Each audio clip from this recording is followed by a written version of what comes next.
Taste the Daily. Madurai மாவட்டம் மேலூர் அருகே ஜல்லிக்கட்டில் வழங்குவது போல் வடமாடு மஞ்சு விரட்டிலும் வீரர்களுக்கு இழப்பீடு வழங்க வேண்டும் என தமிழ்நாடு வடமாடு நலச்சங்கம் கோரிக்கை விடுத்துள்ளது. கீழையூரில் தமிழ்நாடு வடமாடு நலச்சங்கம் சார்பாக 7ஆம் ஆண்டு பொதுக்குழு கூட்டம் தமிழ்நாடு ஜல்லிக்கட்டு பேரவைத் தலைவர் பி. ராஜசேகரன் தலைமையில் நடைபெற்றது.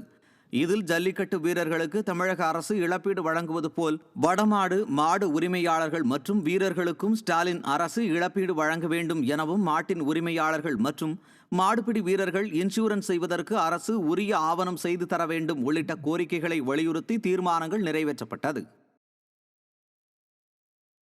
இந்த ஜல்லிக்கட்டு போன்ற வடமாட்டு நிகழ்ச்சியிலையும் கலந்து கொண்டு வீரமரணமடையும் வீரர்களுக்கு அரசு நிதி உதவி வழங்க வேண்டும் என்று தீர்மானம் நிறைவேற்றப்பட்டிருக்கிறது.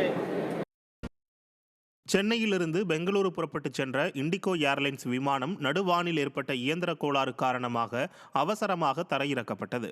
இந்த விமானம் சென்னை உள்நாட்டு விமான நிலையத்திலிருந்து 107 பயணிகள், 6 விமான ஊழியர்கள் என மொத்தம் 113 பேருடன் புறப்பட்டு வானில் பறக்க தொடங்கியது. அப்போது திடீரென விமானத்தில் இயந்திர கோளாறு ஏற்பட்ட நிலையில் விமானம் மீண்டும் தரையிறங்கியது. இந்த சம்பவம் சென்னை விமான நிலையத்தில் பரபரப்பை ஏற்படுத்தியது.